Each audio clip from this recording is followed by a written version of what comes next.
Hello guys, welcome back to our channel. तो बहुत दिनों बाद आज हम लोग एक ऐसा टॉपिक कवर करने वाले हैं जिसमें जो है मैं एक अच्छी एंट्री के बारे में बताऊंगा फॉर स्कैल्पिंग, कि स्कैल्प के लिए किस तरह आप लोग एक अच्छी एंट्री ले सकते हैं। तो ये जो है एडवांस लोगों के लिए होगा जिन्हें अच्छी खासी एक्सपीरियंस है स्कैल्पिंग में, पर जस्ट फिर भी एंट्री में उनको कभी कभार प्रॉब्लम होती है। तो हम लोग जस्ट ये चीज़ देंगे। आप जो भी टाइम फ्रेम यूज़ करते हैं, आपकी जो भी स्ट्रेटजी आप वही यूज़ करेंगे, जस्ट कुछ पॉइंट्स का आप ध्यान रखेंगे जो मैं आपको बताऊंगा।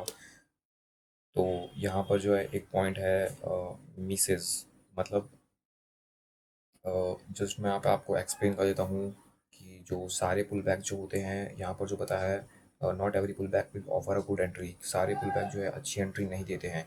तो यहाँ पर एक एग्जांपल भी दिया हुआ है कि एप्पल का एक स्टॉक है जो अप ट्रेंड में है, और वो जो है कुछ टाइम के लिए डिप लेता है। यहाँ पे फ्यू डेज़ के लिए डिप है। हम लोग छोटे टाइम फ्रेम का एग्जांपल लेंगे। If this dip is small it might not give you a good entry point. तो अगर डिप अगर छोटा होगा तो हमें गुड एंट्री नहीं देगा। तो हमें जो है ना बेटर एंट्री के लिए लार्जर पुल बैक देखना चाहिए हमेशा। और अब यहाँ पर आ जाते हैं हम लोग, एक नेक्स्ट पॉइंट है ट्रेंड के बारे में। जब भी ट्रेंड जो है स्ट्रांग होता है तो वो हमें जो है छोटे पुल बैक्स देता है। तो जस्ट मैं यहाँ पर ड्रॉ कर कर एक्सप्लेन कर देता हूँ। जब भी ट्रेंड स्ट्रांग होता है तो वो हमें जो है काफ़ी छोटे छोटे पुल बैक देता है। मैं जस्ट यहाँ पर ब्लैक कलर से आपको एक्सप्लेन करता हूँ यहाँ पर ड्रॉ कर कर। तो ये जो है काफ़ी छोटे छोटे पुल बैक देगा जब वो ट्रेंड स्ट्रांग होगा। और मूविंग एवरेजेस के ऊपर होता है ये सारे मैक्सिमम टाइम पर। और जब ट्रेंड वीक होता है तो वो बड़े बड़े पुल बैक्स देता है। या फिर अगर या तो फिर साइडवेज होता है तो फिर वो पूरा साइडवेज बड़े बड़े साइडवेज ही रोम करता है। और मूविंग एवरेजेस भी मिडल में ही होते हैं, कहीं 50 मूविंग एवरेज के मिडल में होता है वो। तो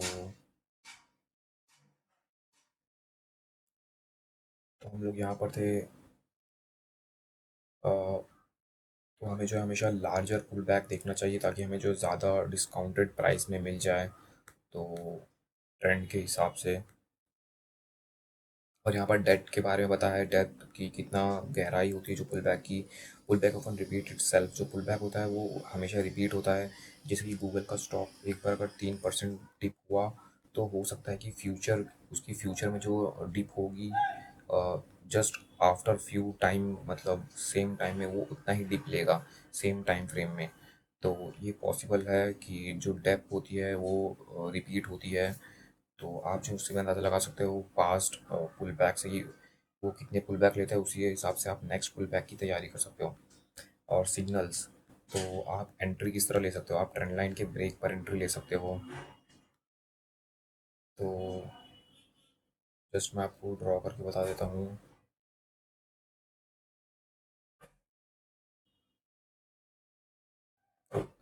जस्ट सपोज़ कि ये है, तो आप जस्ट ट्रेंड लाइन अगर ब्रेक होती है, ये पुल बैक है, और आप जस्ट पुल बैक पर ही ट्रेंड लाइन बना सकते हो। अगर वो ब्रेक होती है तो आप एंट्री ले सकते हो इस तरीके से। आपको चार्ट में आप ये ड्रॉ करके देख सकते हो। तो इस तरीके से आप एंट्री ले सकते हो। जस्ट पुल बैक पर आप एक ट्रेंड लाइन बनाओगे और वो ब्रेक होने पर आप एंट्री ले सकते हो। और ब्रेक ऑफ स्ट्रक्चर के बारे में आपको बताता हूँ।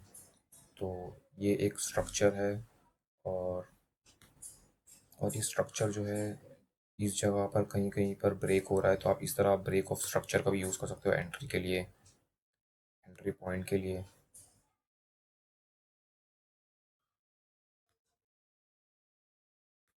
तो इस तरीके से आप अपने सिग्नल रख सकते हो कि आपको एंट्री कब लेना है, और exit as per your risk to reward आप एग्जिट कर सकते हो। और यहाँ पर कुछ पॉइंट है स्टॉप लॉस के बारे में। Use stop loss order to protect against bigger losses. तो स्टॉप लॉस हमें किस तरीके से सेट करना चाहिए, तो यहाँ पर जो बताया है स्विंग हाई और लो पर। तो जस्ट अगर आप एंट्री ले रहे हो तो आप स्विंग लो पर एसएल लगा सकते हैं, कि अगर वो स्विंग लो, अगर वो ब्रेक होता है तो आप ऑटोमेटिकली एग्जिट हो जाएंगे। और ट्रेंड लाइन के नीचे आप एसएल लगा सकते हो। और मूविंग एवरेजेस बहुत बेस्ट होता है, मैं मूविंग एवरेजेस का पर्सनली यूज़ भी करता हूँ। अगर कोई मूविंग एवरेजेस के नीचे मैं एसएल, स्विंग स्विंग के नीचे आप एसएल लगा सकते हैं, और मूविंग एवरेज को देखकर आप एसएल को ट्रेल कर सकते हो। जब तक आप मूविंग एवरेज के प्राइस ऊपर है तब तक आप एसएल को ट्रेल करते रहेंगे प्रीवियस स्विंग के नीचे। तो इस तरीके से आप कुछ स्ट्रैटेजीज यूज़ कर सकते हैं, अपने ट्रेडिंग स्टाइल में इम्प्लीमेंट कर सकते हैं। तो आई होप गाइस ये वीडियो आप लोग को अच्छा लगा होगा, and if you like this video, make sure to like this video, and I'll back with another video. Thanks for watching.